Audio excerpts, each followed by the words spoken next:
Gold and silver made an unexpected move to the upside today. We're going to break it down for you as to why that was and where we go from here. So let's explore.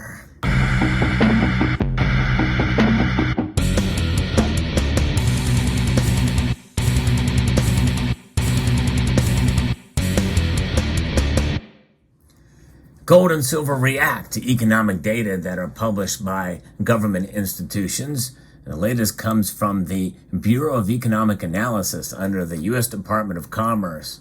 A lot of these numbers, they come out, they trickle out from week to week. And the gold and silver prices and the dollar index and the stock markets can all react one way or the other depending on the severity of the data. But nonetheless, these data that were just released have an impact on what the Federal Reserve does. I'll get into that in a moment. But first, we're going to take a look at the gold and silver prices and the markets mere moments before they close. Gold is actually up just over a half a percentage point, up $9.90 to $1,919. It traded a little bit higher than that earlier in the day, but silver is up almost a full percentage point today, up 20 cents to $22.84 right now. So silver is actually performing better than gold, outperforming it by double, which is pretty remarkable. Platinum and palladium are both also up slightly as well today. So this little spike for gold and silver is as a result of these data that were released, and solely these data. It's pretty interesting and fascinating how this works. If you enjoy analysis like this, where I talk about the news with regards to gold and silver in the markets, I hope you will consider subscribing to the channel, pressing that thumbs up button, and commenting, even if it's just a algorithm to help the algorithm, which I've been struggling with lately here on this channel. But I appreciate everybody who does take the time to watch and to comment and to engage here on this channel. But what's going on here? Well, usually gold and silver go up when the dollar index goes down. I say usually. There are exceptions, and we've seen some of those exceptions, and I've noted them here lately. But the Dow Jones Industrial Average is also up. And so is the NASDAQ up, a comfortable margin. The S&P is also up, but the dollar index is down to 102.93 today. So what is driving all of this? It is the PCE, that's right, Personal Consumption Expenditures Price Index, which is known as the Core PCE Price Index. It's released as part of the monthly Personal Income and Outlays report. The Core Index makes it easier to see the underlying inflation trend by excluding two categories, food and energy, where prices tend to swing up and down more dramatically and more often than other prices. There are also a lot of geographic components to those that also make it hard to really kind of measure. The Core PCE Price Index is closely watched by the Federal Reserve as it conducts monetary policy. And therein lies part of our answer as to why gold and silver prices are up today.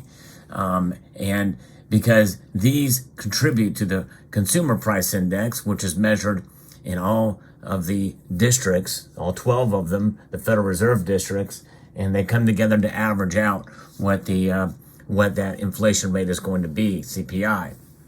But gold and silver prices have having their best day in a couple of weeks, boosted by the decline in the U.S. dollar across the board, jumped from from under just above $1,900 to right around $1,920, as we saw for gold, and silver climbing up and getting very close to $23, about 15 cents away from $23 earlier in the day here. So it's pretty fascinating. And this is after the release of the Personal Consumption Expenditures Price Index. The consumption inflation figure showed a decline slightly higher than expected and triggered a retreat in U.S. yields and boosted equity and commodity prices.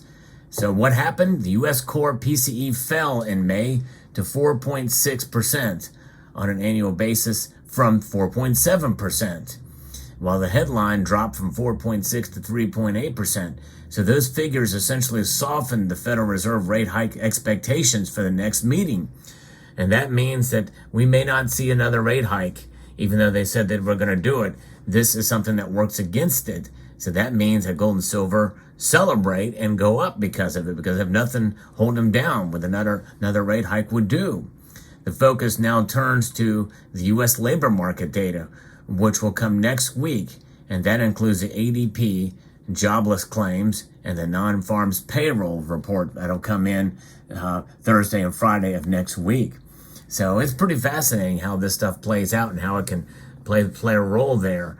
I think that the Federal Reserve will still probably raise rates, coming up, in their July meeting. And I think that means that gold and silver will continue to fall.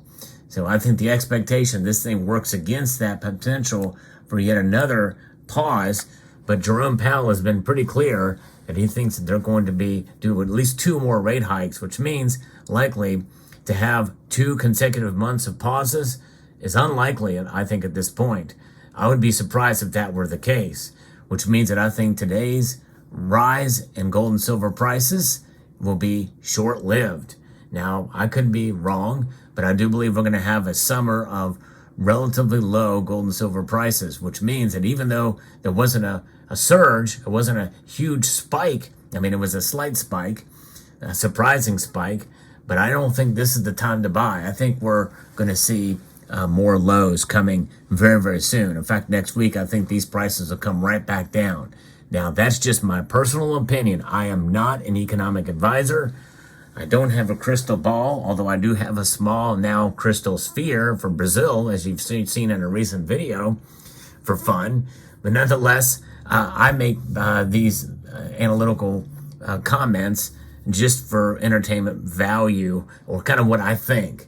Do not make any decisions based off of what I say. I can be completely wrong. I've been wrong in the past. I'll be wrong again. Even if I'm right a couple of times in a row, that's just pure luck. I mean, there's a lot of things that can affect the markets. You have to make your own decisions as in terms of when to buy and when not to buy. But what I find fascinating is what can move the markets one way or another.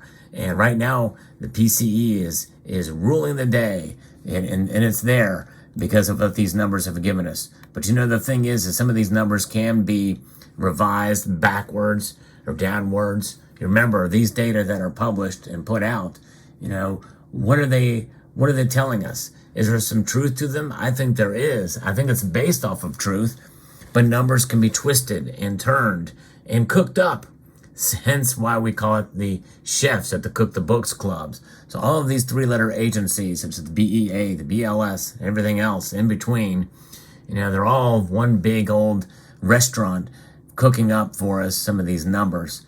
And you could call it, or at least the books club that has the recipes in it, recipes for ideological disaster or otherwise.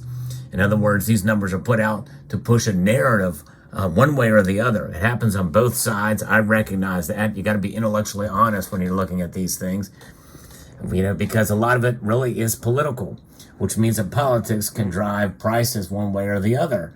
And it all is about emotion. Politics essentially is emotion, and the markets revolve and anticipate and feed off of that emotion one way or another. So you have to, whenever you're stacking these metals, you have to understand that emotion can be a driver, and you have to not be emotional about it, to be steadfast and to stack on. And when you stack, you must stack to hold, I believe, in terms of wealth preservation over the long course of time, especially for silver. It's going to take a while for this metal to really play out in terms of a wealth preservation device. It's going to take quite a while depending on how and when you purchase. So there you have it. So that's your market report. Let me know what your thoughts are.